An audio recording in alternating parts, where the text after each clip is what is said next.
Olá pessoal, eu sou o Sérgio Francisco. Eu cresci numa cidade muito pequena, interior de Alagoas, chamada Penedo, 60 mil habitantes aproximadamente. Apesar de ser filho de médicos, cresci esperando a próxima cheia do Rio São Francisco, pois a cidade é às margens do Rio São Francisco. Esperando a próxima cheia que acontecia no início dos anos, né, ali, para poder pescar na beirinha do rio com linha de mão. Linha de mão é a linha, o anzol e a isca, porque eu não era autorizado pelos meus pais a pegar uma canoa e ir no meio do rio, porque era muito perigoso. O rio, vira e mexe, afogava alguém se afogava no rio. Enfim, como eu falei, meus pais eram médicos, mas eu na minha casa não ouvia muito falar de doença, de tratamento, de tecnologia, nada do tipo, mas eu ouvia muito falar de pessoas, de problemas, de angústias, de dramas, e que de fato isso era o que povoava a minha mente ali naquela época. Enfim, imagina eu ser uma criança ali de 10 anos de idade, até desde antes disso, né, ouvindo essas histórias todas, aprendendo. Meu pai era sanitarista, quem cuida de medicina preventiva, né, de saúde da família, doenças da atenção primária, e minha mãe pediatra, ambos médicos de gente pobre, ambos médicos da maioria da população brasileira. E nesse ambiente eu cresci ouvindo essas coisas, nunca fui estimulado a ser médico diretamente, mas esse ambiente de cuidar de pessoas me acabou crescendo junto comigo. Meus avós, né, parte de mãe, comerciantes, meu avô, a minha avó, professora de francês, um nível diferenciado. Eu aprendi a lidar com as coisas conquistadas com muita integridade com os meus avós maternos, com quem convivi mais, com meu avô paterno, com quem convivi nos últimos anos de sua vida. Aprendi muito através de meu pai, que contava as suas histórias, né? Ele era vendedor de prestação, colocava suas mercadorias nas costas e ia vender de porta a porta, ia para a porta de grandes fábricas onde tinham muitos funcionários para ali vender seus sapatos, seus jeans, suas colchas, e com isso conseguiu criar os seus filhos, né, que, enfim, cresceram nas suas vidas, cada um o seu caminho. Meu pai virou médico, e como também um outro irmão, que aí são as ligações mais fortes que eu tenho com relação à profissão. Aos 15 anos fui tirado do interior, né, para a capital. Essa história é uma história que recorre, né, muito comum. Eu pelo menos vi isso acontecer muito. Já foi um crescimento na minha vida, porque passei a morar só e comecei a sofrer minhas primeiras dificuldades na vida, porque quando você sai da sua zona de conforto, você se depara com situações que você não está preparado para aquilo. E eu fui estudar na capital, né, Maceió. Lá chegando encontrei as minhas primeiras dificuldades. Quando você chega num ambiente assim, você é novo, né? Então todos os seus defeitos são magnificados aos olhos dos outros. O que quer dizer isso? O pessoal começa a identificar os seus problemas aos olhos deles, os seus defeitos. E isso começa por de onde você vem. Na época não tinha nome isso, né? Hoje se chama de bullying e é um problema sério. Mas aí, como lidar com essas dificuldades? Com alguma habilidade, talvez com alguma sorte, e mesmo com a compreensão das pessoas que tentavam te excluir num determinado momento e que depois virariam alguns dos seus grandes amigos, né, que você pode perpetuar isso pela vida inteira, como é o meu caso hoje.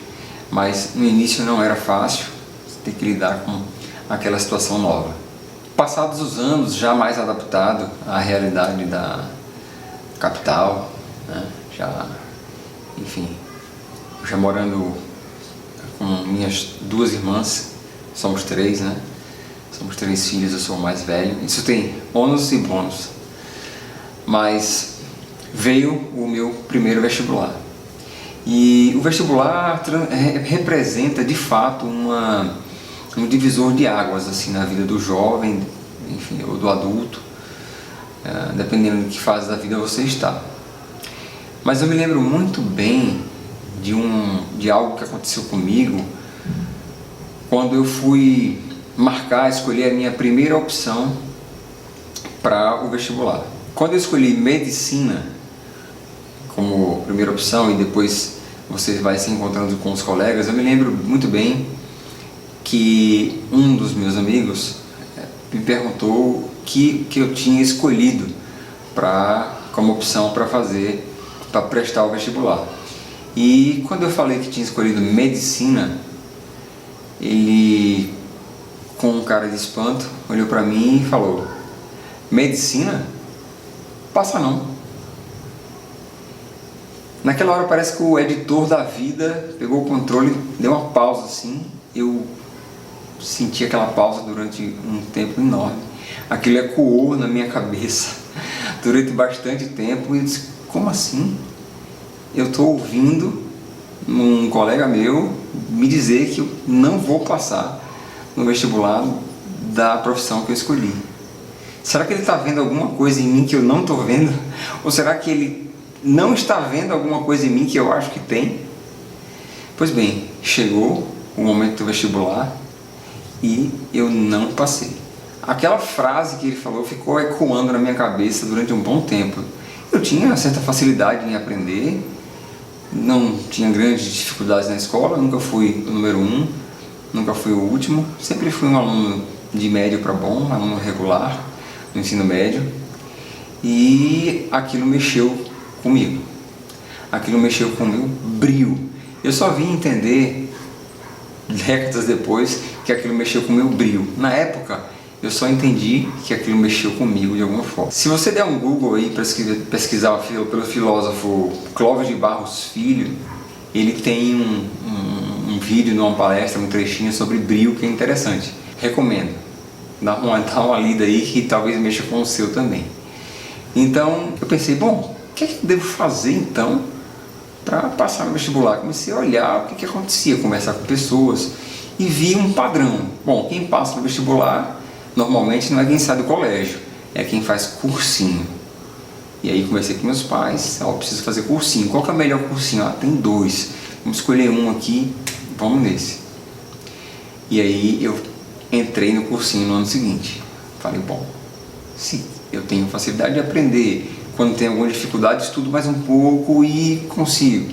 E estou no cursinho, esse ano é meu.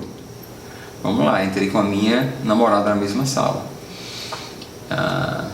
que hoje é minha esposa, né? Mas naquele tempo, minha namorada, então eu estava protegido ali, estava do lado dela. Porém, o ano passou, eu estudava o que eu achava que era necessário, estava protegido, estava no cursinho, estava do lado da namorada.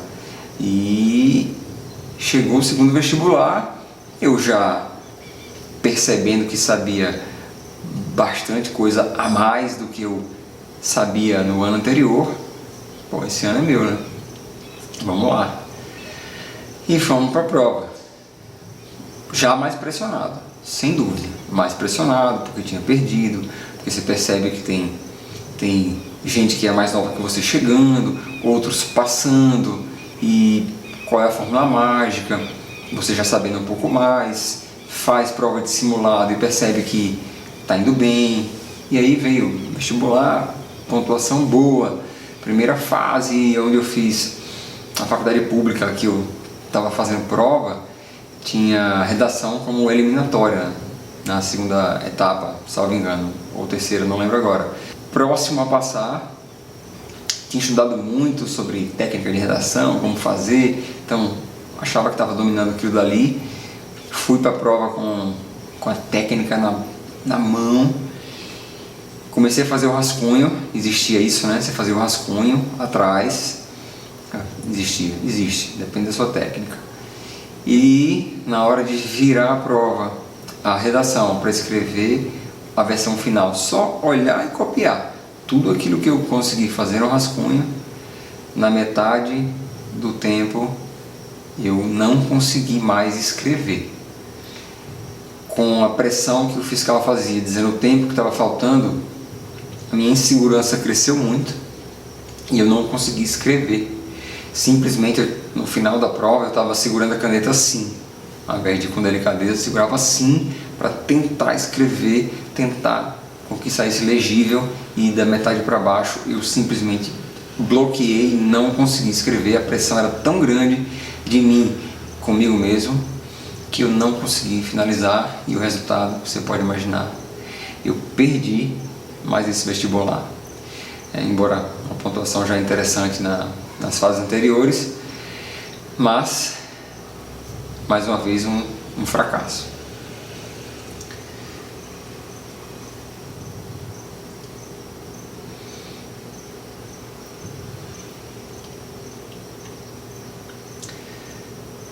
Na verdade, naquele momento começou a vir na minha cabeça tudo que eu fiz de errado durante o ano.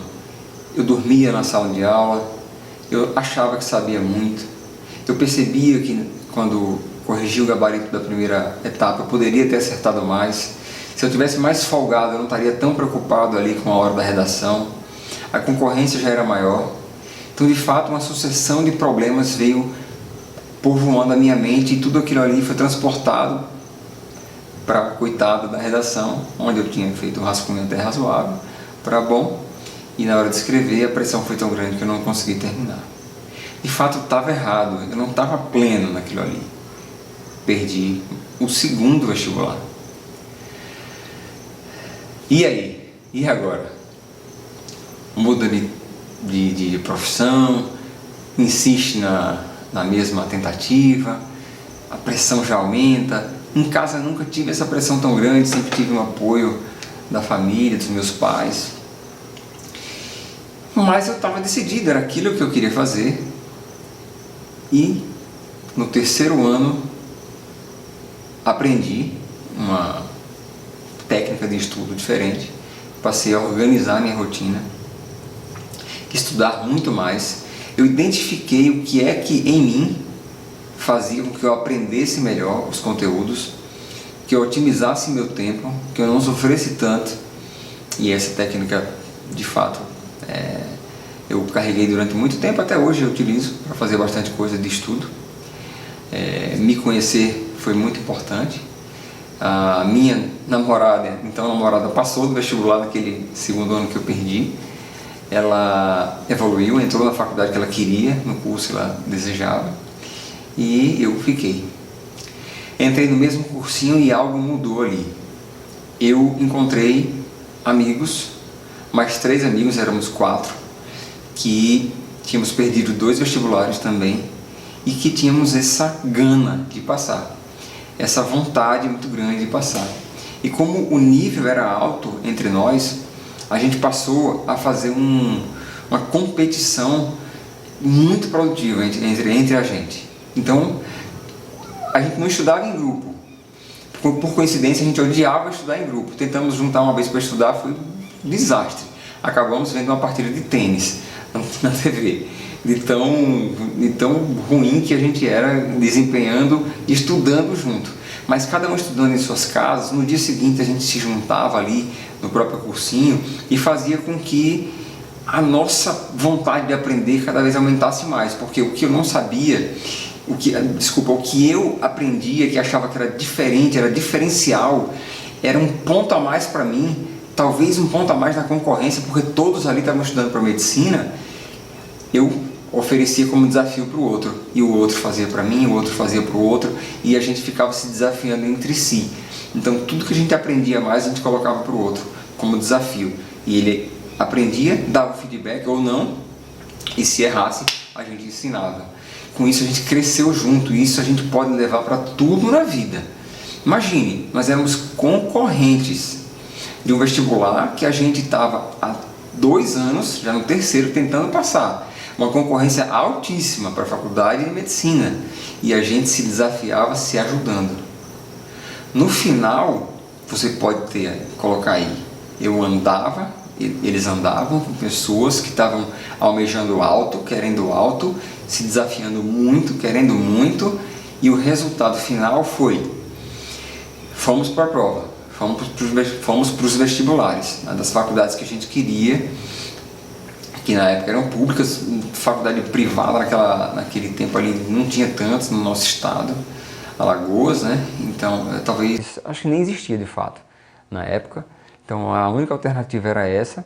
A gente cresceu juntos, fomos para as provas concorrentes e algo que me ajudou muito foi, nesse caminho, eu coloquei na minha cabeça que eu teria um plano B.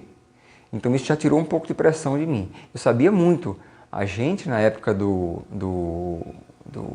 cursinho, sabia que sabia muito. Por quê? Tinha as provas dos simulados e a gente estava na ponta dos cascos.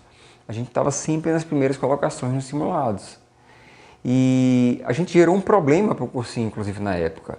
Porque a gente conversava na hora da aula, atrapalhava a aula, porque a gente ficava se desafiando, mandando bilhetinho um para o outro, com as coisas que a gente tinha aprendido no dia anterior em casa, estudando, se desafiando, mandando dúvida, mandando desafio. Acerta essa que eu quero ver, que a gente foi chamado na direção do cursinho para que dessemos explicações pelo fato de estarmos sendo motivo de perturbação na sala. Porque nossa conversa de fato acabava atrapalhando. E a gente percebeu que estava bem quando o diretor do cursinho ameaçou expulsar a gente de lá.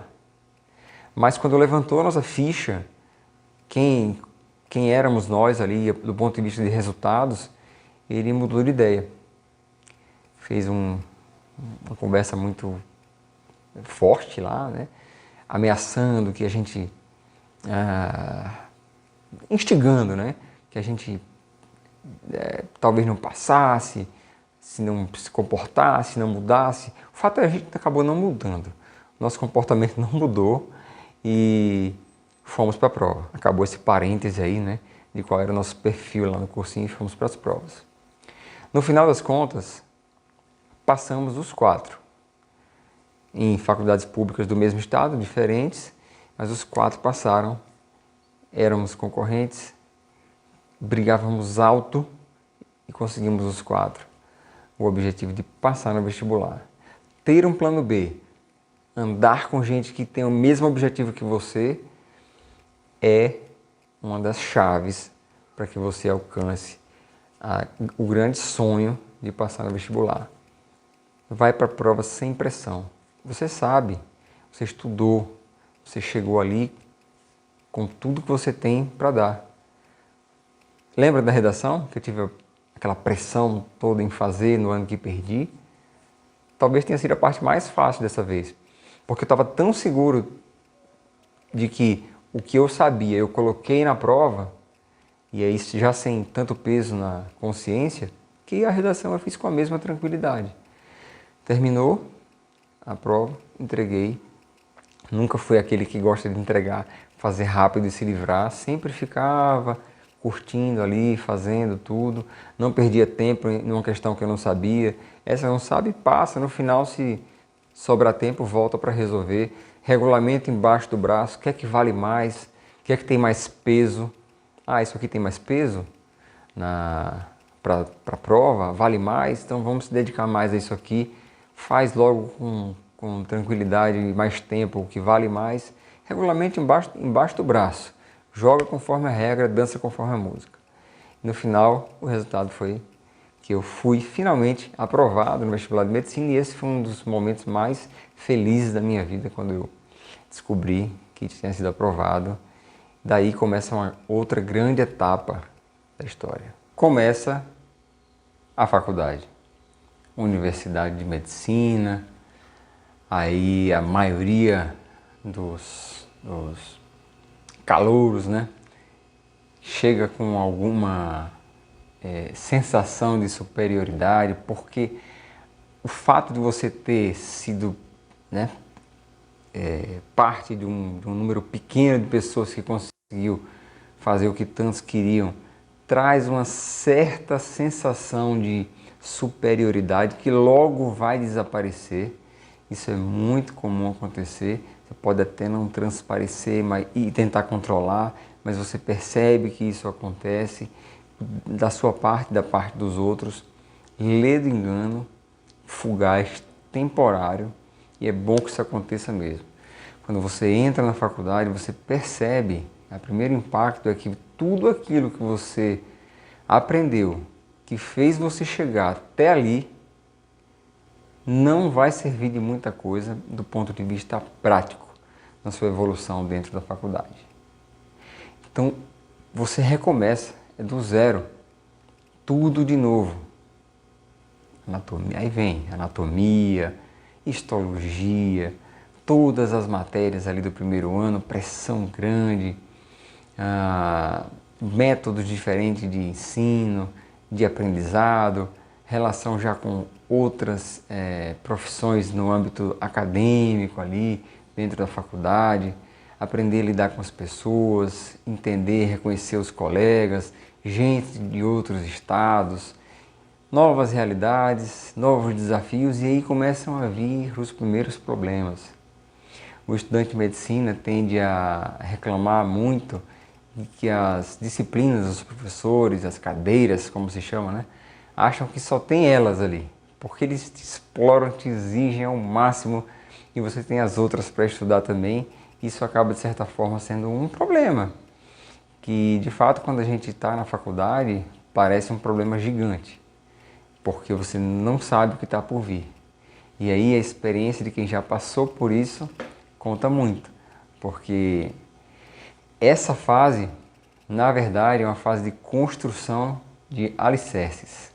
É aí onde tudo começa, relacionamento, onde você vai perceber qual que é a sua afinidade, do que é que você gosta. Às vezes passa um ano inteiro e você não sabe do que você gosta, claro. Não passou ainda por todos os contatos, por todas as disciplinas, ainda não está claro na sua cabeça o que você quer. Isso é extremamente natural e não deve ser fonte de angústia, de jeito nenhum. Algo muito comum que acontece nesses primeiros anos de faculdade é que você passa a ser uma pessoa diferente aos olhos dos seus amigos que estão em outras áreas profissionais, né, tentando se formando para outras coisas, e os amigos que estão fora da faculdade, porque você acaba ficando sem tempo para quase nada. O tempo que tem é o final de semana, e de manhã, de tarde você está ocupado, à noite está estudando, se envolve em projetos extracurriculares, se envolve em projetos curriculares, mas fora da grade obrigatória, mas você quer crescer, quer evoluir em algumas áreas, quer conhecer outras coisas e vai se envolvendo, se envolvendo, se envolvendo. Passou um ano, 2, 3 de faculdade, chega o internato.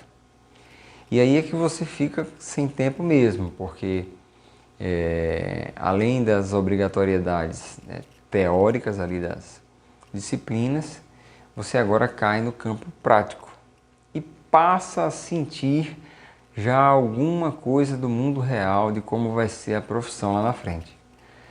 Porém, não sabe ainda que as responsabilidades ainda não chegaram e estão ainda um pouco distantes de chegar. Mas é ali que você deve começar a se colocar na pele do médico. Observar como eles se comportam, observar o que fazem de certo, o que fazem de errado, começar a ter o poder de julgamento do que deve ser feito, o que não deve ser feito, o que parece interessante, o que não parece interessante.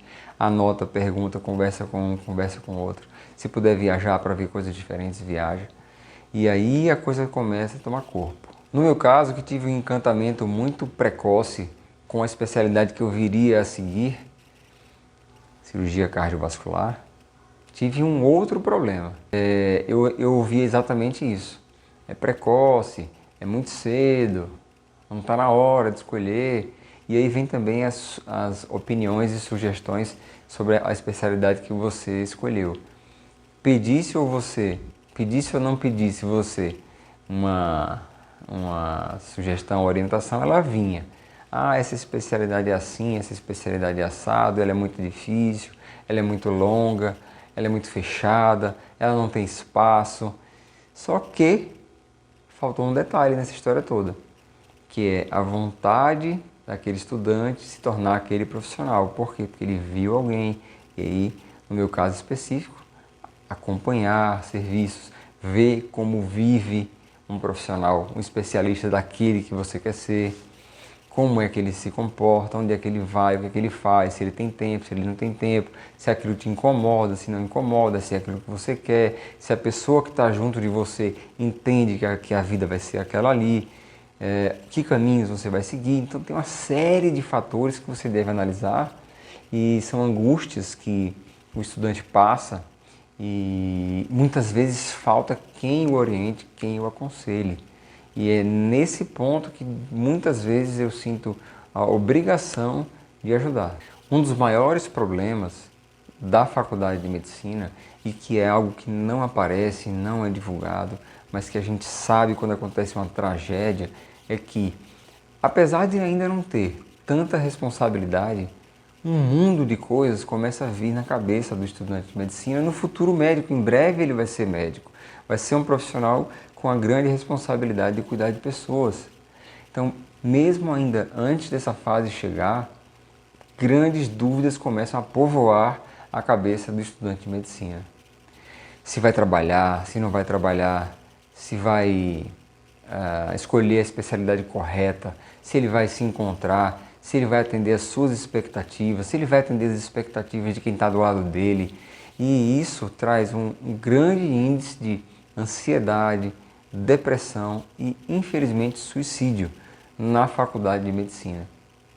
Há casos em que o estudante capaz, de alto nível, se preparou muito, entra na faculdade de medicina para atender anseios, vontades de outras pessoas, mas não a sua própria vontade, não aquilo que está dentro dele, mas porque disseram que ele é muito bom, muito capaz, ele tem que fazer o vestibular, que naquele momento é o mais difícil, que em muitas faculdades é o vestibular para medicina, em outras é outra profissão, em outros países certamente são outras profissões também.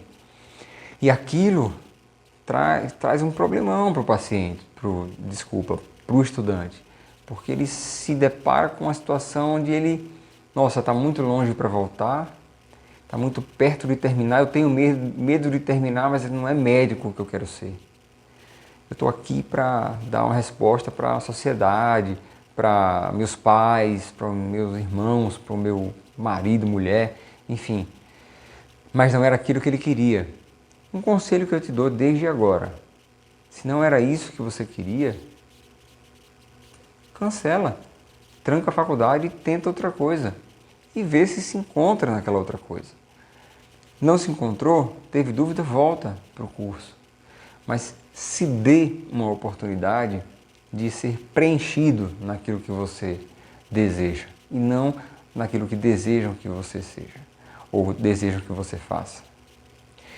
Ansiedade, depressão, suicídio na faculdade de medicina são tabus, mas que devem ser rastreados e identificados. E muitas vezes a razão não é essa apenas que eu falei, porque não se encontrou. Pelo contrário, muitas vezes são as outras dúvidas que vêm sobre o futuro. O estudante de medicina, ele não é preparado. A faculdade não prepara o estudante de medicina para ser médico. Não se assuste com essa frase. As faculdades de medicina não preparam o estudante para o mundo, para a vida profissional. Elas formam o médico. Quando você sai da faculdade, você se depara com um mundo totalmente diferente. Vá você trabalhar, vá você fazer residência. Ali é que você vai começar a passar as agruras da profissão. E depois das especialidades e por aí vai. E é nesse ponto que o estudante precisa ser orientado. Precisa de suporte, precisa de ajuda, precisa de preparo, precisa de orientação, precisa de base, de caminho, orientação profissional. Porque você imagine, aquela faculdade de 6 anos que parece que nunca vai acabar, de repente está perto do final. E você se deparando com uma série de dúvidas. Aliás, hoje tem até contagem regressiva, né? E essa contagem regressiva a gente acompanha, né? 25% médico, festa. 50% médico, outra festa. 75% médico, meio médico, né? 75% médico, 90% médico e médico, 100% médico. E aí vem o problemão, né? Você agora tá no jogo, agora é valendo. E aí de repente você é médico, vá trabalhar, vá para a residência, vá para a área acadêmica, quer ser qual seja o caminho escolhido, ali começam a vir várias responsabilidades. E nós não somos preparados para isso na faculdade, por mais disciplinas que você tenha, por mais contato que você tenha com alguma experiência que teve durante a faculdade, você foi interessado, saiu, visitou serviços, que eu recomendo que seja feito isso, visite especialidades, conheça profissionais, veja como eles vivem, passe um tempo com eles, peça espaço e no final você vai ter uma ideia melhor para errar menos na hora de escolher uma especialidade, porque o dilema vai ser aquele mesmo de quando você escolheu a faculdade. É uma especialidade que vai te acompanhar e vai fazer o seu caminho pelo resto da vida. É uma decisão importante a ser tomada. Pensa no financeiro, pensa na realização pessoal, pensa no equilíbrio, mas a decisão tem que ser interessante para você no futuro. O grande problema é, você saiu da faculdade, se formou médico, mas agora vem uma série de problemas. Responsabilidade com o paciente, com família, com leis, com normas, com código de ética médica, com família, com o paciente, com condutas, com tratamentos, com relacionamento com outros profissionais da área da saúde, de fora da saúde, com dúvidas, incertezas, insegurança. Será que eu sei? Será que eu não sei? Será que eu falo que não sei? Será que eu me aprofundo? Será que eu estou certo? Então isso começa a povoar o recém-formado, já médico, e isso pode acompanhar por bastante tempo. Duas coisas podem acontecer a partir daí. Se acomodar num ambiente, numa bolha de segurança e sair rechaçando todo mundo que chega perto de você para que você não seja flagrado, descoberto como o que não sabe, o incapaz, ou você aprimora isso dentro da sua cabeça, ouve quem já passou por isso, aprende os caminhos e vai ver que é abrindo a guarda várias vezes que a sua chance de evoluir na profissão, principalmente do ponto de vista do longo prazo, com a sedimentação, solidificação do seu nome e do que você quer ser no futuro, que aí a chance de você ser um profissional bem-sucedido aumenta.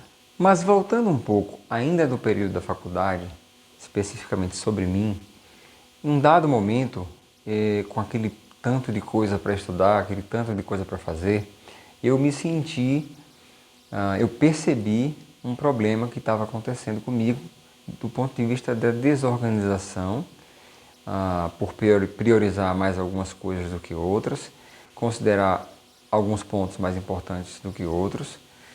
E uma das coisas que me ajudou foi um livro do Roberto Chinachique, que eu inicialmente tinha até um preconceito com esse tipo de leitura, mas que depois veio a me ajudar muito. Daí, lendo esse livro, eu conheci o mito de Sísifo, ou o complexo de Sísifo.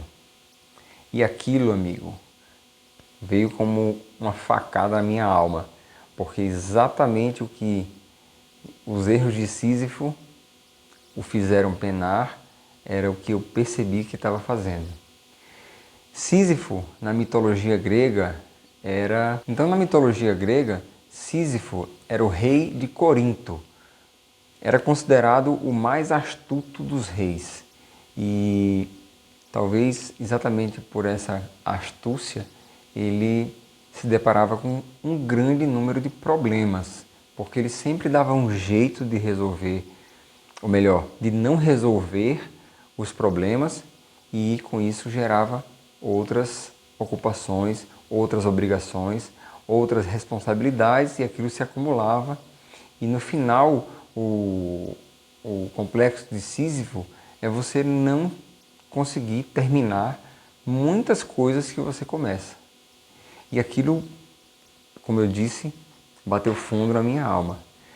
A história de Sísifo resumida, e aí vale a pena ouvir, desse rei de Corinto, o rei mais sábio dos sábios, se deparou com um problema na terra dele, que era a falta de água. O deus das águas, o deus dos rios, melhor dizendo, das águas é Netuno, né? O deus dos rios, Ásopo, tinha tido sua filha raptada por Zeus. E por essa razão ele estava desatento e já não mandava águas para os rios, né? Com isso estava faltando água em todo lugar. Só que Ásopo não sabia o paradeiro de sua filha, né? Só que ela estava sumida. Porém, Sísifo, sabendo que Zeus tinha raptado a filha do rei dos rios, do deus dos rios, foi lá fazer uma proposta para Ásopo, deus dos rios. E disse para Ásopo que diria onde estava sua filha se ele colocasse uma nascente de água. Veja que ele não queria água de volta, ele queria uma nascente para garantir tudo, né? E fez uma chantagem. Colocou essa informação de onde estava a filha dele para que ele recebesse uma nascente. Assim foi feito. Ásopo colocou uma nascente e ele disse para Ásopo que Zeus tinha raptado sua filha. Houve um problema, naturalmente ele conseguiu resgatar a filha de volta, porém Zeus ficou furioso e mandou a morte ir buscar Sísifo. Quando a morte chegou para levar Sísifo, Sísifo já recebeu a morte na conversa. Começou elogiando como ela era bonita e depois de um tempo de conversa ofereceu um colar de presente para a morte. E a morte colocou o colar, mal sabendo ela que aquilo não era um colar, e sim uma coleira. Com isso, Sísifo enganou a morte, porém gerou um outro grande problema. Ares, deus da guerra, e Hades, deus dos mortos, começaram a se irritar muito, porque sem entender o que estava acontecendo, pararam de haver as mortes, as guerras nunca se resolviam porque ninguém morria, então não tinha morte, a guerra não se resolvia, e quando Hades e Ares, os deuses dos mortos e da guerra, souberam que Sísifo tinha acorrentado a morte, libertaram a morte e ordenaram que a morte, de uma vez por todas, fosse carregar Sísifo para o mundo dos mortos. Sísifo, então, quando a morte chegou, teve a oportunidade de ter mais uma conversa com a morte. E essa conversa, antes que ele tivesse ela, ele correu na esposa e disse o seguinte: quando a morte vier me levar, não me enterra, me deixa aqui exposto. A morte veio, o levou, e a conversa que Sísifo teve com a morte foi a seguinte: olha, a minha esposa foi ingrata comigo, foi infiel, foi injusta e não cumpriu os rituais fúnebres. Eu estou aqui no mundo dos mortos, mas te peço mais um dia para voltar lá e fazê-la pagar pelo que ela fez, me desrespeitando enquanto vivo. A morte caiu nessa conversa, liberou Sísifo. Sísifo se juntou com a mulher e fugiu. Viveu muitos e muitos anos foragido com a mulher e enganou a morte pela segunda vez. Porém, quando ele morreu definitivamente, por outras causas, e chegou no mundo dos mortos, Hades, deus dos mortos, deus dos infernos lá, como eles chamavam, na mitologia, o recebeu e aí sim vem o arremate da história. Ofereceu a Sísifo, obrigou a Sísifo um castigo para a eternidade. Sísifo, desde então, é obrigado a rolar uma pedra gigante, montanha acima, e quando essa pedra está prestes a chegar no cume, ela rola para baixo. E ele tem que voltar todo o caminho, rolar a pedra de novo, e a pedra chega lá em cima, rola para baixo, e nunca chega no topo. Daí, o complexo de Sísifo, o mito de Sísifo, faz com que essa analogia do quase seja transportada para o mundo real. Aquilo bateu muito forte em mim, porque o Sísifo era o que sabia bastante, era o que conseguia dar um jeito, mas era o rei do quase. Então, se você olhar à sua volta, você vai encontrar a pessoa que quase é promovida, que quase passa no vestibular, que quase casa, que quase é jogador de futebol, que quase é ator, que quase, e tem sempre uma boa desculpa. Sempre a culpa é do outro, a culpa é do tempo, a culpa é do trânsito, a culpa é do acaso, a culpa, e nunca se resolve. Porém, isso faz com que fique andando em círculos, porque resposta sempre vai haver. A gente já aprendeu, a gente sabe que quem quer dar um jeito, quem não quer dar uma desculpa. No fundo, falta força, porque quem quer, resolve. Arruma prioridade, dá um jeito. Transportando essa história toda para a faculdade, eu comecei a priorizar o que de fato era importante para os próximos passos. E dar um grau de prioridade de longo prazo para o que era prioridade no segundo momento. E isso me ajudou muito a completar do meio para frente na faculdade. Fica essa dica muito importante. Pois bem, e no meu caso, certamente impactado por essa descoberta, né? Por alguém que eu não queria ser Sísifo como Sísifo, né? E tinha que deixar de ser alguém do quase. Então, como eu falei, impactado por esse aprendizado, decidi dar passos mais altos, dar voos mais sólidos, né? Criar condições mais sólidas para voos mais altos no futuro. E aí cheguei em casa, conversei com a minha então namorada, na verdade já era noiva naquele tempo, né? Percebi que o relacionamento era antigo, né? E ela ali, passando por tudo aquilo junto comigo. E disse para ela, ó, pretendo sair do estado. Eu quero fazer formação fora de Alagoas. Topa? Vamos junto? E ela topou. Claro que tinha que casar antes, né? Enfim, vai morar junto, fora, sabe como é que é, família tradicional do Nordeste, né? E juntamos a nossa vontade com a nossa determinação. Casamos ali ainda durante a faculdade, né? Na fase final.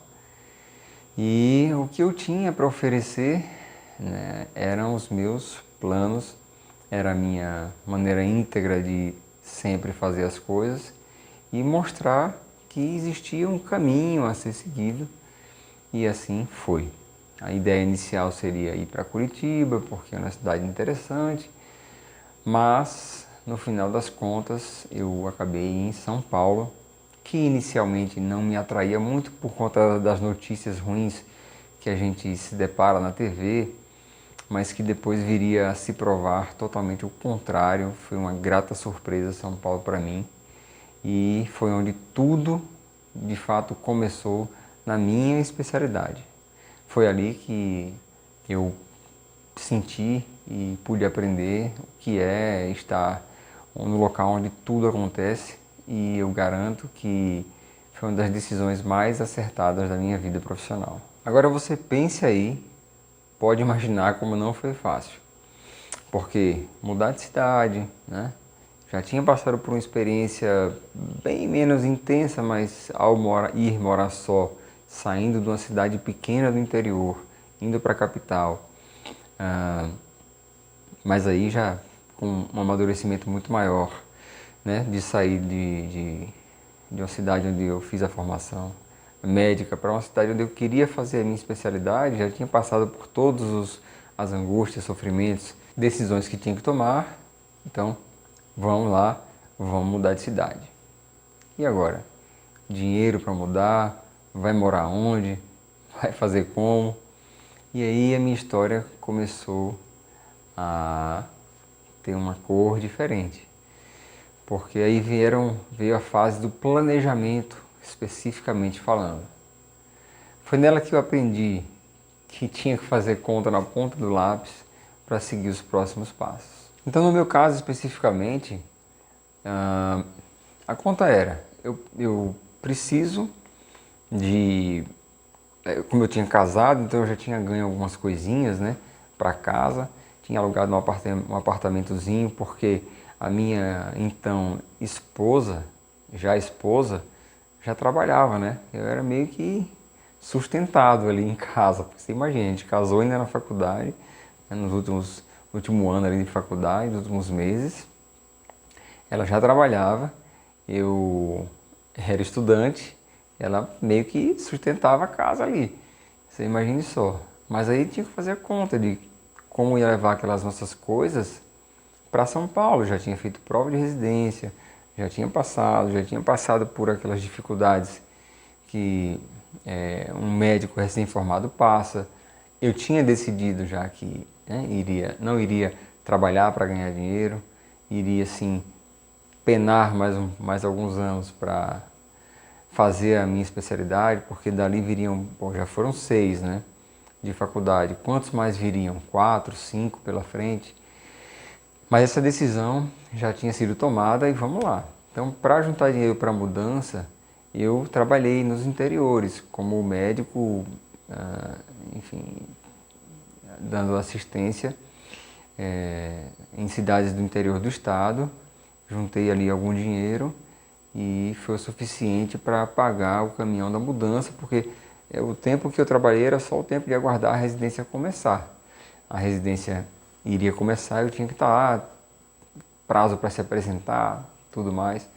Fui um pouco antes, a minha esposa ficou, mas eu, chegando lá, comecei a enfrentar os meus primeiros problemas, né? O primeiro foi onde morar. Eu queria morar perto do hospital, porque onde eu ia fazer residência, porque apesar de a equipe prestar assistência em 4 hospitais, tinha o principal, que era a Beneficência Portuguesa de São Paulo, lá onde tudo acontecia. Maior serviço de cirurgia cardiovascular da América Latina, naquele momento. Então, se eu morasse longe, ia ser uma dificuldade muito maior para mim. A escolha que eu fiz foi morar perto. Para isso eu tive que andar muito durante dias, procurando vaga de apartamento e um valor que eu pudesse pagar. Ainda tem essa, né? Eu tinha que fazer essa conta. Eu fiquei hospedado num albergue de estudantes, longe, mas tinha uma linha de metrô perto, pegava esse metrô diariamente e ia nas redondezas do hospital andando. Aquela região ali do bairro Bela Vista, em São Paulo, tem um relevo muito irregular, né? Quem conhece a região sabe que são muitas ladeiras, sobe, desce. Enfim, eu andava tudo aquilo ali a pé, rodando atrás de local, enfim, para morar. Hoje talvez seja um aplicativo de celular. Você vai lá, escolhe os características do quarto que você quer escolher, do apartamento que você quer e você descobre rapidinho. Naquela época eu tinha que andar, ver as plaquinhas de aluga-se, anotar o telefone, pedir número para o porteiro, ligar para o dono, para o corretor, negociar. Eu andei tanto, que teve um dia que quando eu voltei para o albergue à noite, deitei na cama, travei. Os pés queimavam, as costas doíam, eu não conseguia me mexer. Eu mal conseguia falar de tanta dor que eu sentia e de fato eu achava que tinha um problema muito sério acontecendo comigo. Fiquei ali durante um tempão, deitado, aproveitei aquele momento de dor para pensar o que estava acontecendo na minha vida, né? Que a responsabilidade que estava junto comigo. Eu ia trazer a minha esposa, ia mudar de cidade, eu ia encarar uma situação que eu não, um desconhecido, uma situação desconhecida, eu não sabia o que ia acontecer. E quando aquela dor passou, pelo menos aliviou, eu estava certo que era aquilo mesmo que eu queria. Porque se não fosse, naquele momento ali eu teria desistido, ainda era tempo. Finalmente eu consegui o local para morar, relativamente perto, dava para ir a pé, estava super satisfeito. Agora eu precisava pagar o aluguel. Voltei, o que é que eu fiz? Eu vendi algo muito valioso para mim na época, que era a minha bateria. Sim, eu tinha uma bateria que eu tinha ganho do meu pai quando eu passei no vestibular. Meu presente foi esse. Ele sabia que eu gostava de música. Durante a faculdade eu utilizei muito, formamos uma banda até. Cenas dos próximos capítulos, né? Quem sabe eu conto essa história em um outro momento. Mas eu vendia minha bateria, o dinheiro da venda da bateria era exatamente o preço do primeiro aluguel. Porque o seguro que a gente tem que pagar, né, aquele depósito antecipado, quem lida com aluguel sabe disso. Eu não tinha fiador, né, não tinha ninguém em São Paulo que assinasse por mim e garantisse que iria pagar caso eu atrasasse as prestações. Então qual é a outra opção? Você deposita 3 meses do valor do aluguel adiantado num depósito de garantia, e quem fez isso foi raspando a conta da minha esposa, que era quem me sustentava naquele momento, para que a gente pudesse morar. Mas o dinheiro do primeiro aluguel veio com a venda da minha estimada bateria. E assim foi, e a minha vida passou a ser pautada por essas decisões de não desistir, de sempre seguir em frente. A minha esposa depois veio morar comigo e, na sequência, e aí começamos a residência. O meu primeiro ano de residência médica foi muito, muito sofrido. Entraram 2 médicos junto comigo que no meio do caminho desistiram. Acharam situações melhores para eles. Acharam caminhos melhores para eles. E eu fiquei só. Fui sobrecarregado. Eu tinha muita gente acima de mim. Eu tinha muito chefe. Você pode imaginar como era a minha situação, né? Tinha um monte de gente dando várias ordens e nem sempre as ordens eram as mesmas, e eu acabava tendo que cumprir várias, me via sobrecarregado. Passei um tempo grande sem conseguir nem ouvir o toque do telefone celular durante o meu R1, que é o nome que a gente dá ao primeiro ano de residência, R1. Então aquele toque do telefone celular ecoou na minha mente durante muitos, muitos anos ainda depois, porque eu era chamado a todo momento, de madrugada, de manhã, de tarde, de noite, fosse horário, não fosse horário. Mas algo que eu aprendi ali é que você tem que escolher um caminho para você seguir, uma linha de conduta, uma linha de postura e muitas vezes se adaptar às regras do jogo, porque o período da residência é um período de troca. Você recebe se você der, você dá para receber, e muitas vezes não criar expectativas em cima disso, porque é em cima das expectativas que vêm as maiores frustrações. Então é seguir seu caminho, seguir a sua linha, que uma hora a coisa engrena e dá certo. Num ambiente de residência médica, você tem que aprender a identificar o que é que te ajuda ali, né? Então sempre vai ter aquele superior a você que ou se compadece porque já passou por aquilo que você passou, embora a maioria, na verdade, queira que você passe pelo sofrimento que eles passaram. Então é natural do ser humano. Entenda eles. É uma recomendação que eu dou, uma dica que eu dou. Não são de todo mal, de todo maus, né, aqueles. Mas é do ser humano achar que o outro deve passar pelo mesmo problema que você passou. Não é verdade, mas entenda-os, né? Isso pode ajudar você a superar aquele momento. Mas não é neles que você vai se apegar. Você vai se apegar naqueles que te entendem, te dão a oportunidade de receber e dar em troca favores, obrigações, enfim, espaços, oportunidades, e nisso você vai crescendo na residência. No meu caso, eu já tinha ficado só no meio do caminho. Para piorar a situação, especialidade complexa, longa, não entrou nenhum residente no ano seguinte a mim. Então eu passei durante o R2, que foi quando de fato os colegas junto comigo se desligaram, eu passei a ficar mais um ano sozinho. Então eu tinha um grande desafio pela frente, que era superar aquele período de sobrecarga, atender chamados em 4 hospitais diferentes, metrô, ônibus, carro, trânsito, horário, São Paulo, loucura. Mas uma coisa é certa, eu soube ouvir quem era mais experiente, que estava acima de mim, que abriu meus olhos, mostrando que aquilo era temporário. era passageiro, e fazendo com que eu identificasse lá na frente quais seriam as vantagens que eu teria em sofrer durante aquele período. Eu continuei firme, passando por aquelas agruras todas, e algo que eu fiz me ajudou muito, e uma dica que eu dou para quem estiver em qualquer especialidade médica nesse momento. Aproveite os piores momentos. Mas como assim, Sérgio? Aproveite os piores momentos. Se você tem a oportunidade de acompanhar situações de limite, situações extremas, situações que você percebe que não serão seu dia a dia, mas que podem dar um diferencial para você, vá. Então, se tem algo que eu fiz, foi aproveitar os piores momentos. Era cirurgia grande, eu estava lá, cirurgia complexa, eu ia. Quem vai, quem pode, eu sempre estava presente e tinha um apoio em casa, porque a minha esposa sabia que aquele momento ali era crucial para a nossa formação.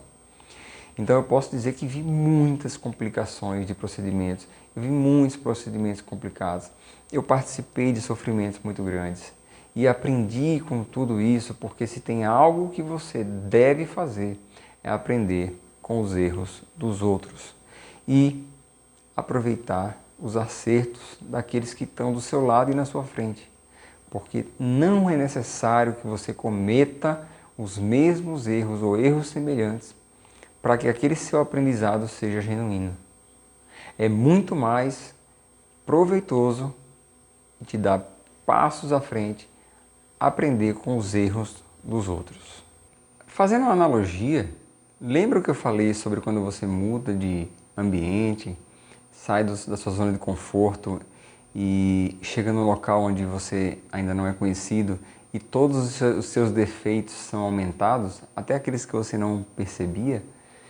Esse exemplo eu dei lá atrás, quando eu saí da cidade pequena, fui para a capital e tive que, com o passar do tempo, mostrando quem eu era, sendo íntegro como aprendi, não me deixando abater totalmente, né, pelos preconceitos velados que surgiam, consegui evoluir e depois formar uma grande amizade com as mesmas pessoas, com a maioria das pessoas que me tratavam de maneira diferente. Pois bem, voltando agora anos e anos e anos e anos depois, saindo de uma cidade, indo para uma cidade muito maior que era São Paulo, aconteceu a mesma coisa, acontece e acontecerá sempre, porque você é uma peça nova no tabuleiro, você é novidade, né? Você é diferente.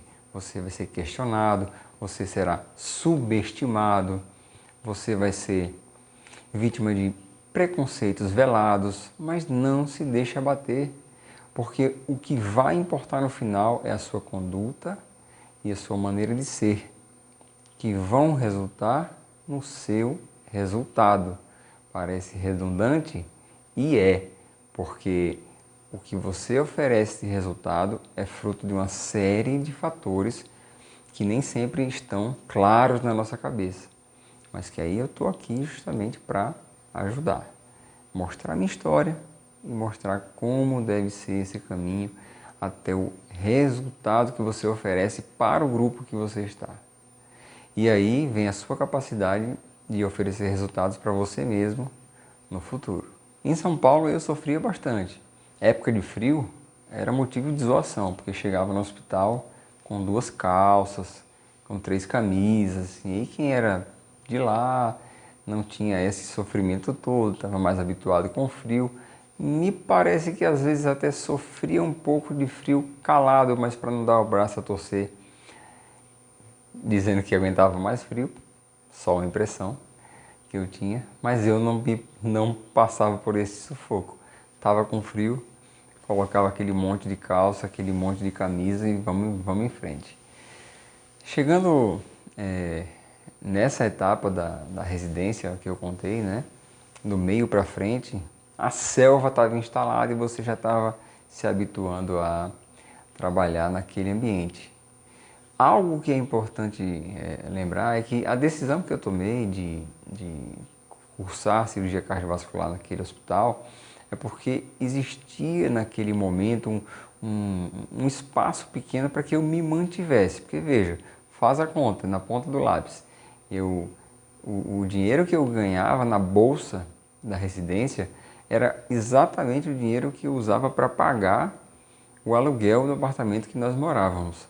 Minha esposa, que na época que morávamos em Maceió, sustentava a casa ganhando o salário do trabalho de professora, nesse momento já era estudante de doutorado, já em outra instituição, já no INCOR, no Instituto do Coração de São Paulo, e estava começando ali a receber a bolsa do doutorado, mas só aquilo ali não iria sustentar todas as nossas necessidades. Então eu tinha que trabalhar. Para escolher o caminho que eu ia seguir, eu imaginava uma brecha ali, um espacinho para poder trabalhar como médico em outro local e poder sustentar a casa também. E assim foi. Porém, esses trabalhos eles nunca são simples e fáceis, porque o residente, imagine, super ocupado, super exigido, super mandado, pouco compreendido, tendo que lidar com toda aquela pressão, mas aí arrumava tempo para trabalhar. E comecei a trabalhar em cidades vizinhas, onde tive a oportunidade de conhecer muita gente interessante, muita gente boa, mas mais uma vez, você sai da sua zona de conforto, você tem que provar que você é capaz, você tem que manter a sua linha de integridade, você tem que sustentar o que você acha correto.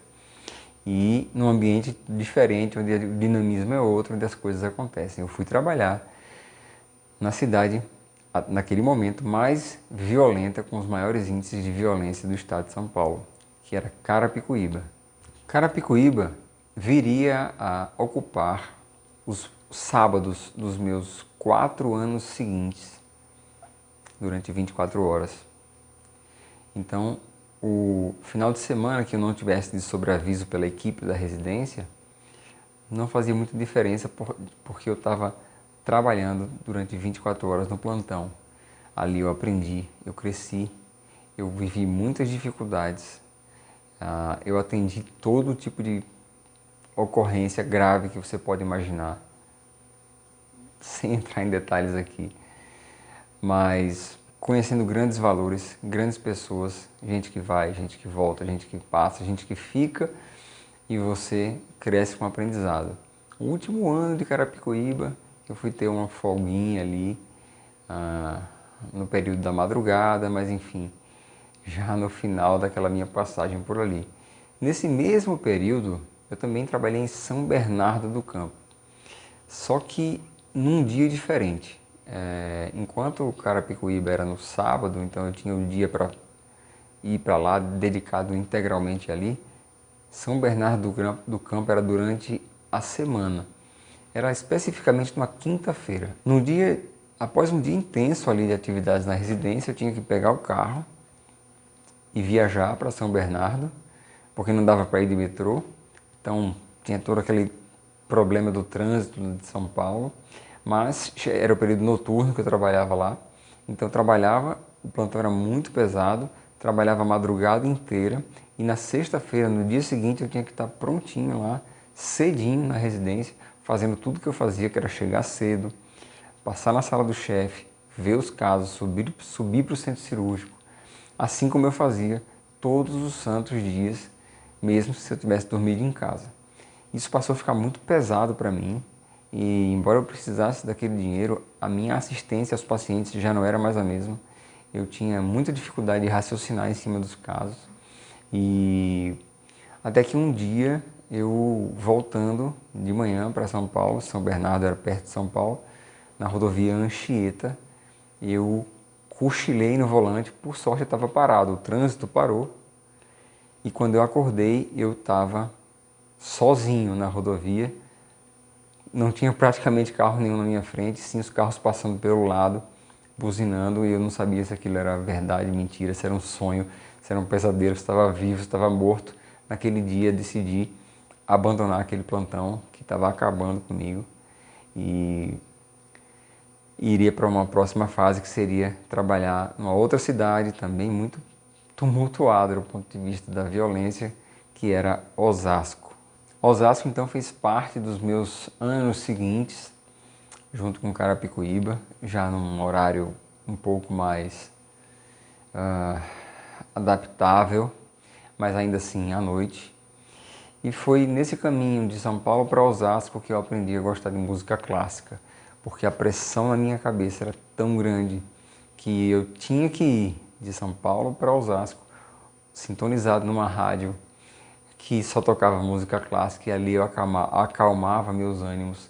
Eu tentava superar toda a pressão que eu vinha recebendo ali, né, dos meus superiores, os problemas que eu já tinha com os meus subordinados, porque nesse momento aí, já do meio para o final da residência, já tinham grandes valores trabalhando na residência, mas abaixo de mim na hierarquia, que também não é fácil lidar com tanta gente que chegou, acabou chegando muita gente, cada um com seus anseios, suas dúvidas, suas necessidades, e eu com esse perfil de querer sempre ajudar ao máximo, acabava arrumando problema para mim também por conta disso. E aí eu aprendi a gostar de música clássica nesse trajeto que eu fazia semanalmente de São Paulo para Osasco. Nesse período da residência eu já tinha aprendido a fazer orçamento doméstico, porque as contas eram todas na ponta da caneta.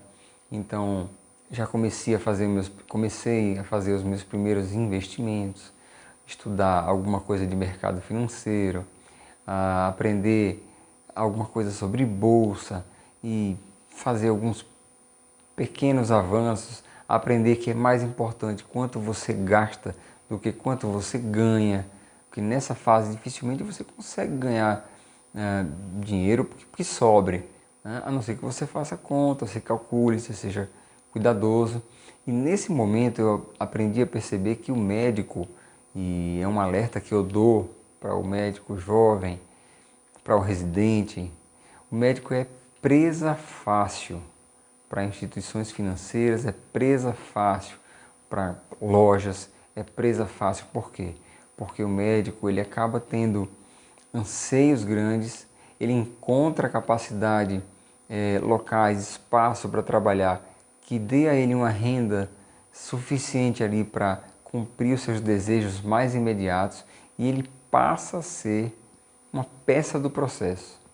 E nada mais, nada menos do que um entreposto entre a fonte do dinheiro, que é a fonte pagadora, né? Quem paga a ele passa a ser um entreposto entre essa fonte e quem fica no final com o dinheiro. E o médico é só parte do processo. Isso eu aprendi fácil, porque você veja bem, como que podia eu, médico recém-formado, residente, sem patrimônio, sem bem nenhum, tinha acesso a linha de crédito bancária alta, limite no cheque especial alto, limite para empréstimo financeiro alto, cartão de crédito com limite alto. Não fazia sentido aquilo para mim. E talvez isso abra o seu olho. Você não tem garantia nenhuma, momentânea, atual, presente, que você tem como honrar aquelas dívidas que você pode adquirir. Porém, o sistema sabe que você é capaz de produzir, fazer esse dinheiro, como os americanos chamam, né? E aí você passa a ser parte do processo, porque o seu desejo está ali dentro, é o carro, é a casa, é o apartamento, é a caneta, é o aparelho, enfim, qualquer coisa que você queira comprar, é a viagem, é a roupa, é o tênis caro, é a marca, enfim, tudo aquilo você passa a ter acesso porque você produz, você sua, e você consegue o recurso para atingir aquele objetivo, fazer aquela compra, e você, quando menos esperar, está fazendo isso até os anos mais longínquos da sua carreira e profissão.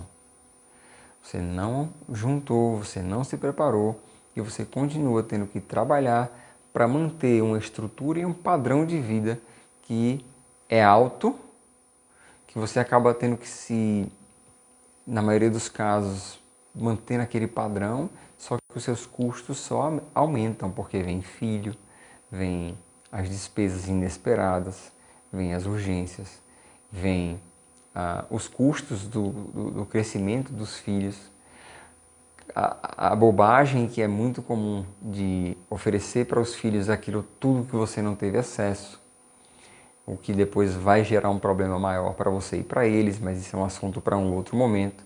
O fato é que você se vê, de repente, envolto por um mecanismo de alto recebimento em valor monetário, né? Porque você trabalha muito, você não tem tempo para sua casa, para sua esposa, para seus filhos, se você já tiver filho, mas você produz muito dinheiro e você pega esse dinheiro todinho e paga as suas contas, que só vão crescer. Essa é uma das coisas que eu aprendi ainda muito cedo, vendo erros dos outros, que faço questão de ensinar como não cair nessas armadilhas e como crescer com bases sólidas para ter um futuro muito mais tranquilo e poder aí sim dar segurança, atenção e resultados para o seu paciente, porque no final disso tudo, se você vive sobrecarregado de trabalho, sobrecarregado de tempo, no final você não vai conseguir oferecer o seu melhor para o seu paciente, que vai ser a base de todo o seu crescimento profissional. O pior de tudo é que isso é muito, muito, muito comum na profissão médica. Você acaba deixando de ter o prazer e a satisfação da profissão, dando lugar para a escravidão da profissão. Você vira escravo da profissão médica para pagar todas as suas contas, todas as suas obrigações, a imagem que se cria do médico, e aí você para de ter prazer de fazer o que faz e passa, infelizmente, a fazer aquilo com muito menos qualidade do que é capaz de fazer. Tem dois caminhos: ou você não entra nessa rota, e aí estou aqui para ajudar como é que não se entra nessa rota, ou você sai dessa rota se você já entrou. Também tem vários caminhos para se sair desse ciclo. É mais difícil, mas é possível sair.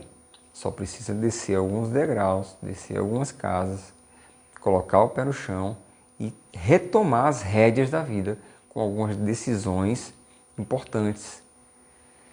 Lembre-se do complexo de Sísifo, que na mitologia grega era o rei mais esperto, era o que dava um jeitinho para tudo, mas não resolvia nada no final e sempre procrastinava.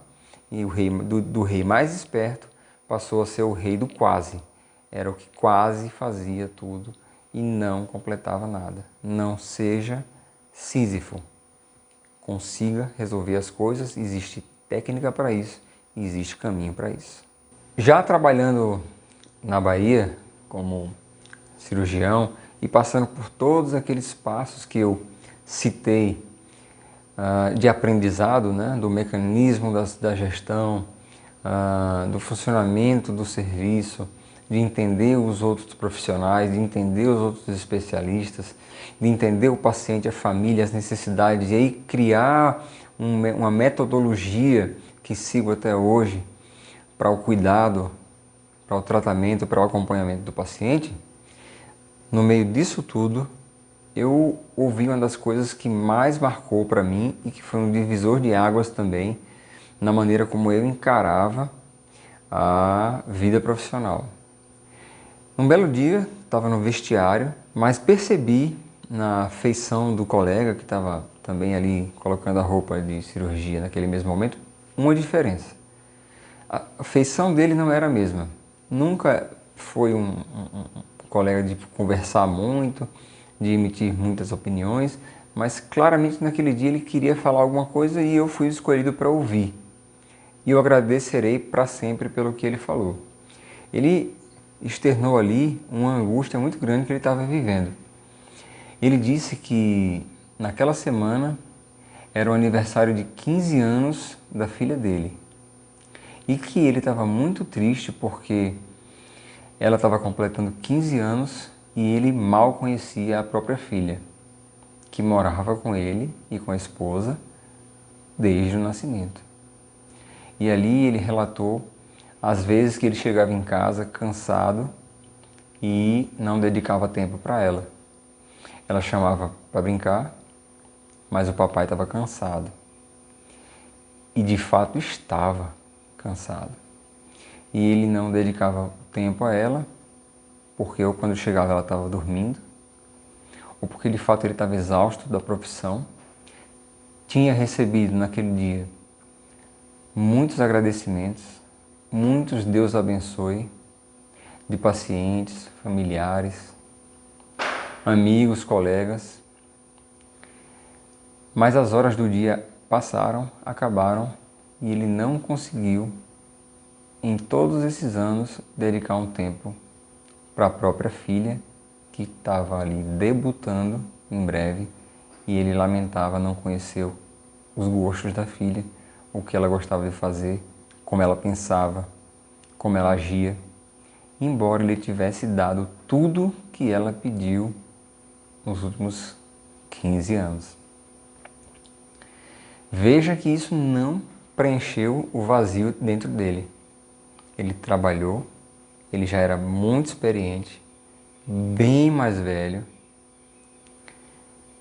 e estava ali sofrendo o que muitos colegas médicos sofrem, e que a partir daquele momento eu decidi que não passaria por isso. Tomei aquilo como lição. Na época meu primeiro filho tinha 1 ano, baseado naquela conversa ali, que eu vou levar para o resto da minha vida e estou compartilhando com vocês, porque eu quero que você que está no seu caminho profissional, coloque isso também na sua balança. É importante que você tenha um tempo para si e para sua família, porque senão você vai poderá ser um médico super conceituado, infeliz. E isso, uma hora, fará a balança pesar para menos. E eu talvez nem te conheça, mas não quero isso para você. Querendo ou não, no ambiente da residência médica, você está protegido de certa forma.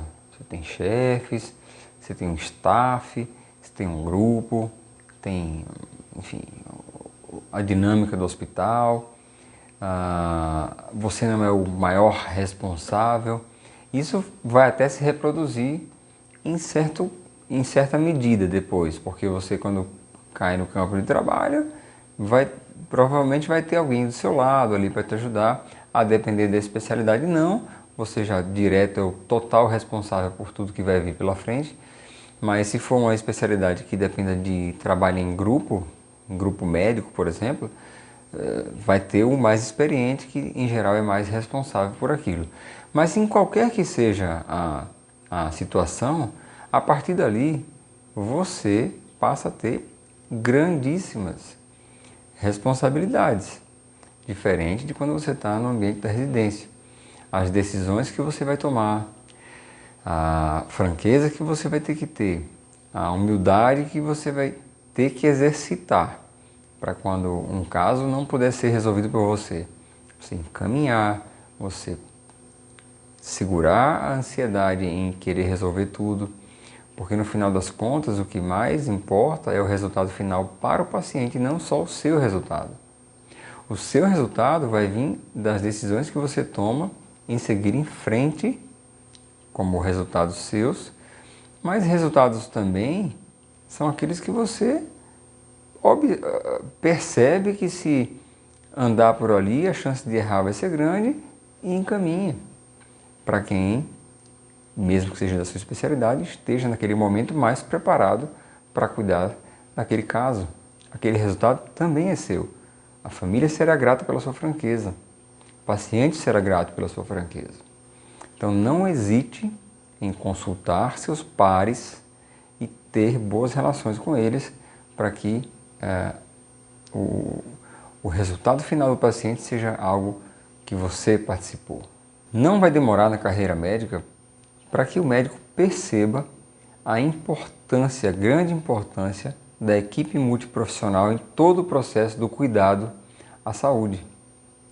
Quanto mais o médico entender que ele é uma parte de todo o processo, em que sua opinião é sim importante, sua conduta é sim muito importante, mas que sozinho, isoladamente, ele pode não ter todo o resultado perfeito, ou melhor dizendo, todo o resultado adequado que ele gostaria, se não tiver em consonância, em congruência com um belo trabalho de equipe.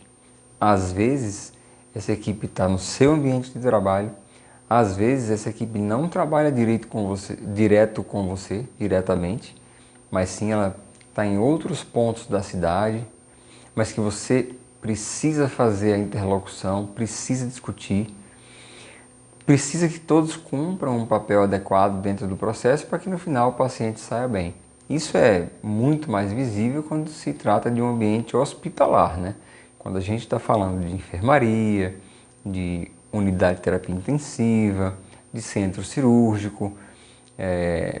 Se você escolheu ou vai escolher uma profissão, uma especialidade que trabalha em um desses ambientes, você tem que ter em mente que você é uma parte do processo, que muitas vezes, embora você seja ou vá ser protagonista, né, por conta daquela maior exposição, que também traz muito mais responsabilidades para você, você precisa que a equipe esteja em consonância.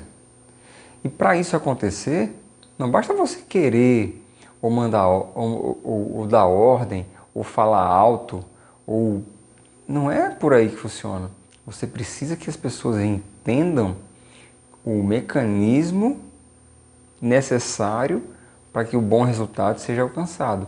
E se você não souber o mecanismo das coisas como elas funcionam para que os resultados sejam bem feitos, e aqui eu não estou falando de saber como opera, saber como injeta a medicação, saber qual remédio que tem que dar, não é disso que eu estou falando, porque essa é a obrigação mínima que você vai ter como especialista.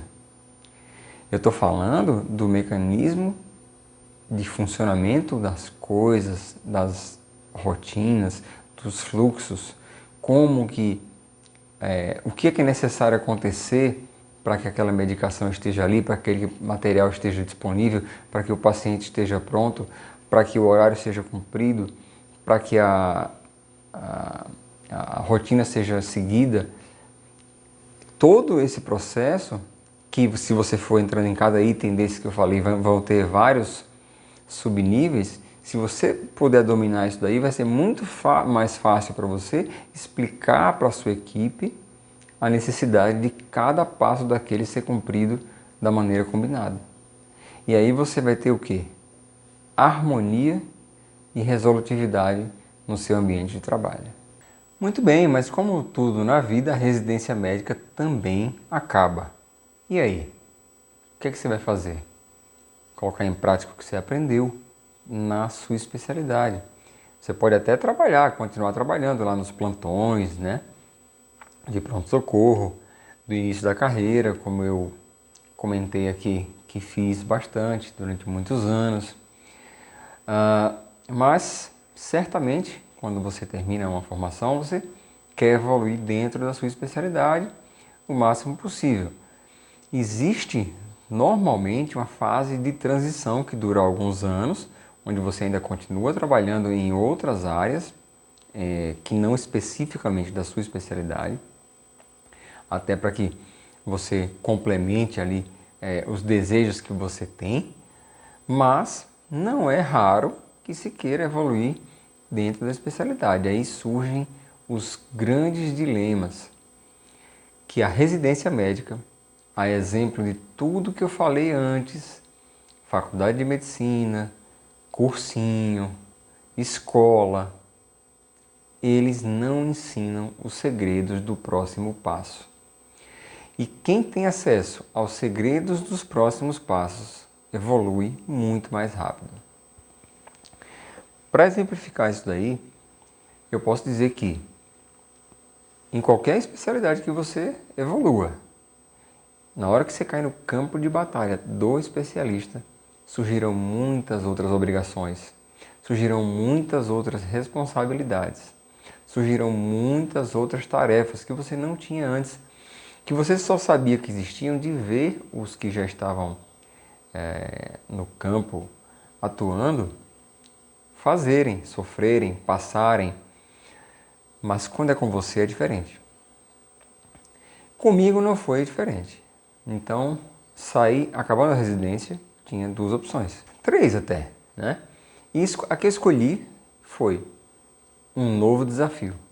Aceitei um convite, um honroso convite, para me mudar de São Paulo para o estado da Bahia, para a agradável cidade de Itabuna, onde também fiz muitos amigos, fiz grandes conquistas profissionais e pessoais. Lá, enquanto morava lá, nasceu o nosso primeiro filho, dos 2 que temos hoje. Lá eu pude evoluir como especialista, como nunca imaginava que fosse evoluir durante a formação. Lá tive as minhas primeiras angústias de que como assim eu sou especialista e não consigo ou não posso fazer isso aqui que está na minha área. Foi lá que eu aprendi que devagar com o andor, que o santo é de barro. Foi lá que eu aprendi que o passo a passo deve ser cumprido, que você tem que ouvir o mais experiente, que não é pelo fato de você ser resiliente e saber que o tempo vai dar o momento ideal de você evoluir na sua especialidade, saber que isso é diferente de você ser totalmente inerte dentro da especialidade. Você tem muito que evoluir, independente de qual seja a sua especialidade que você escolheu. De repente, você que está me vendo aí, já é médico, vai escolher uma especialidade ou já escolheu, saiba disso. Não adianta desespero, não adianta correria. Esse é o momento de você estabelecer o seu nome, de você fazer as coisas direito, de você cumprir com o que promete, de você entregar aquilo que você é capaz, de você entregar aquilo que você combinou. E isso vai solidificando e sedimentando a sua reputação médica, que é o que você tem de mais valioso desde o dia que você entrou na faculdade. Não é desde o dia que você saiu da faculdade, não. Porque é lá nos bancos da faculdade, da universidade, que a sua reputação começa a ser construída. Porém, ali é num ambiente fechado, restrito. Saiu da faculdade, da universidade, isso é do mundo. Foi para a especialidade, isso se torna restrito no seu campo de ação, mas se torna muito maior na repercussão. Então é ali, nos primeiros anos de trabalho, que você tem que lapidar a sua maneira de agir. E para isso você tem que controlar a sua maneira de pensar. Uma das coisas que vai te fazer sair na frente é aprender os caminhos que estão por vir de cada uma dessas etapas, antes que você precise sofrer todos os problemas e até mesmo os que não precisariam sofrer, que vem pela frente. O grande problema, a grande lacuna da residência médica, e isso vai ser muito semelhante, independente da área escolhida, se foi uma área clínica, se foi uma área cirúrgica, né? Falando das grandes áreas. O grande problema é que na residência você aprende o que fazer e, na grande maioria das vezes, como fazer. Só que ninguém te explica, e não há tempo e espaço para isso, como as coisas acontecem e por que elas acontecem. O mecanismo não nos é ensinado. Na residência, você é uma peça do processo, aquilo está acontecendo. Se você não fizer, na pior das hipóteses, vai vir alguém e vai fazer. Qualquer que seja a ação do âmbito médico. Quando você é o responsável no campo de batalha, quando você é o especialista, a coisa muda de figura. Porque se você não fizer, muito provavelmente não vai ter quem faça. E aí a sua responsabilidade está quintuplicada, porque da sua conduta muitas vezes dependerá a vida de uma pessoa. E aí é onde a gente passa a sofrer o grande problema da sobrecarga do aprendizado, seja na faculdade de medicina, seja na especialização que você escolheu. Porque não há tempo para aprender os mecanismos das coisas, como elas funcionam e como elas podem trabalhar a seu favor, porque se você está bem, seu paciente está bem também. Porque ele vai poder usufruir de toda a sua capacidade intelectual. Esse é o ponto. Só que o médico, ele não é ensinado a gerir, ele não é ensinado a saber como o mecanismo funciona. Ele é ensinado a produzir, a operar, entenda-se, ao operacional, operar a caneta, operar o bisturi, operar o estetoscópio, operar a imagem. Ele é ensinado dessa forma. Quando ele cai no ambiente onde ele precisa ter o mínimo de habilidade de gestão, ele passa a ser vítima do sistema como um todo. E isso vai torná-lo um escravo da profissão e trazer insatisfação, muitas vezes indignação, sensação de injustiça com a especialidade. Por quê? Porque quanto mais você evolui na profissão, mais responsabilidades você tem. Quanto mais sobrecarga de trabalho você tem, menos qualidade você oferece para quem mais importa, que é o seu paciente. Quanto menos qualidade você tem para oferecer, maior a chance de você errar ou não acertar. Quanto maiores essas dificuldades, maiores serão as dificuldades também de você abrir a situação claramente para aquele paciente, para aquela família, porque talvez nem mesmo você identifique onde está o problema. Quando você menos perceber, você já está envolto de situações que não dá mais para voltar atrás. Então, a maneira de fazer evolução nesse aspecto é saber como os mecanismos funcionam. Eu acabei nesse caminho inteiro vendo exemplos e tomando decisões que me ajudam até hoje. Só que não é necessário você fazer um MBA em gestão e administração hospitalar, em administração da saúde, como eu fiz, por exemplo, para aprender uma série de caminhos que são importantes na carreira do médico e que, infelizmente, a vida não oferece. Não tem quem ofereça. Se todo médico agora tiver que fazer um MBA em gestão em saúde, administração em saúde, a situação vai ficar muito difícil, porque cada vez você tem que fazer mais cursos, mais congressos, mais especializações da área que você escolheu. Já pensou se você tiver que aprender todo o resto das outras áreas também, sempre? Alguém precisa passar a orientar melhor a nós mesmos e aos nossos colegas. Então, hoje é uma satisfação para mim poder contribuir com tudo que eu aprendi, sem ter que fazer com que todos passem pelos mesmos caminhos árduos que eu passei. Isso é possível.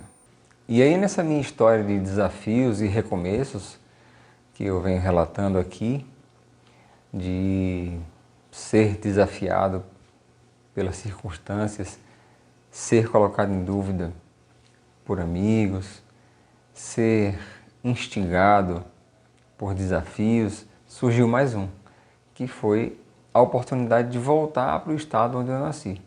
Apesar de já estar super estabelecido lá na Bahia, em Itabuna, com um ciclo de amizade, com uma evolução profissional muito interessante, de ter aprendido no início que você não consegue nem deve ir tão rápido, que aquele momento inicial da especialidade serve para você se lapidar, crescer, evoluir, enfim. Mesmo com todo esse crescimento já alcançado lá, surge um novo desafio de voltar para Alagoas e criar um serviço do zero que pudesse atender a população do SUS, majoritariamente, né? Estamos no Brasil, onde 80% da população ou mais precisa do SUS, e 1/3 da população desse estado não tinha assistência de cardiologia complexa, do qual cirurgia cardiovascular é um pilar, aqui na região. Cá estou, falando de Arapiraca, na minha casa principal, né? Já que a minha outra residência é na capital, em Maceió, onde os meus pais até hoje moram, enfim, e vivem lá. Mas aqui foi onde o meu último grande desafio foi cumprido. Para a surpresa de muitos, quando eu decidi e minha esposa topou voltar para cá, recomeçar tudo do zero. Imagine sair de uma situação de conforto, estabilidade, muito trabalho, porém estabilidade, para um recomeço em nome de um ideal que era oferecer assistência à saúde a toda uma população que aqui vai mais de 1 milhão de habitantes. Legislação, portarias ministeriais, conhecimento, agregação social, mobilização social, Ministério da Saúde, e conseguimos. Cá estamos, toda essa população já há muitos anos assistida, tem espaço para mais, o recomeço foi recompensado e todos aqueles passos e dificuldades do passado se repetiram em algum grau, dessa vez ou até em grau maior, pelo simples fato de ter que recomeçar do zero. Eu me considero um eterno aprendiz, com todas aquelas dificuldades que passei, que tenho relatado aqui, e com os degraus que consegui subir, mesmo assim me mantenho alerta e me considero um eterno aprendiz. Aprendo com os colegas, aprendo com os outros profissionais, aprendo com os meus pares que estão ao meu redor, aprendo com os que estão muito à frente de mim, aprendo com os que aprendem comigo.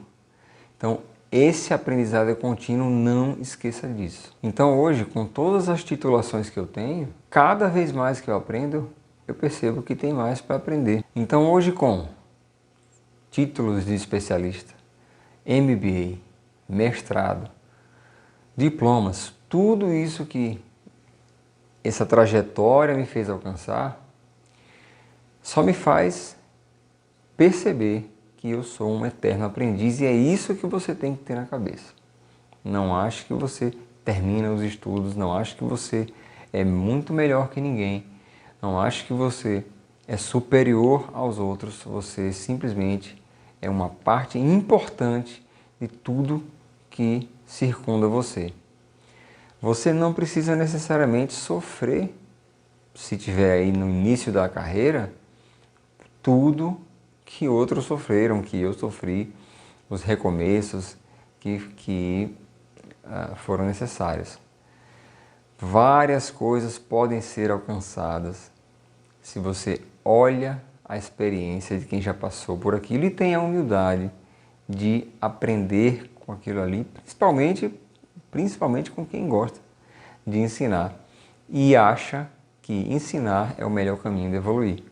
Lembra quando eu falei que lá atrás eu tinha tudo para me isolar numa bolha, 2 vestibulares perdidos, tinha tudo para me isolar numa bolha e aprender sozinho? Não. Como foi que eu cresci e passei no vestibular? Me aliando a pessoas que tinham o mesmo ideal que eu, que eram meus concorrentes, porque se eles passam e eu não, eu perderia uma vaga, mas me aliei a 3 amigos que queriam o mesmo que eu, que me desafiavam, que eu os desafiava e que assim nós crescemos juntos. Todos se formaram, passaram no vestibular de medicina e se formaram médicos. E hoje eu transporto essa realidade, essa ideia, esse ideal para a situação presente. Sempre que eu posso compartilhar tudo aquilo que eu aprendi, os sofrimentos que eu tive, as lições que eu consegui, com os caminhos que percorri, eu faço e farei. Porque eu acho que esse é o melhor e principal caminho para o crescimento. A profissão médica não é fácil. A formação médica não é fácil. A formação de especialidade não é fácil. O desenvolvimento não é fácil. Teremos dificuldade. Você terá dificuldade com seus pares, com quem está do seu lado. E você vai ter que aprender a lidar com isso. E outra coisa muito importante que vai ter que ser absorvida aí rápido por você é o equilíbrio entre o sacerdócio da profissão e o prazer em exercer aquela profissão. Isso tem que estar em consonância. Só o sacerdócio, a dedicação cega, vai levar à infelicidade em algum momento da trajetória. E só o prazer não vai fazer com que você atinja o seu objetivo final, que é o melhor cuidado do seu paciente. Então é necessário que você encontre um balanço e, vendo a experiência de quem já passou por isso, conversando com as pessoas que estão ao seu lado, que estão à sua frente, que estão com você, você vai poder fazer a sua própria história, mas num caminho muito mais fácil. Então aquela criança que pescava peixinhos na cheia do São Francisco, lá na cidade de Penedo, que não passaria no vestibular para medicina, que passou no terceiro vestibular, está aqui, na sua frente, após tantos títulos, tantos diplomas, mestrado, MBA, uma história cheia de recomeços, cheia de sofrimentos, fracassos e vitórias, com muita experiência, se considerando um eterno aprendiz, te dizendo que não é necessário tanto sofrimento, tanto medo e tanta angústia na profissão médica.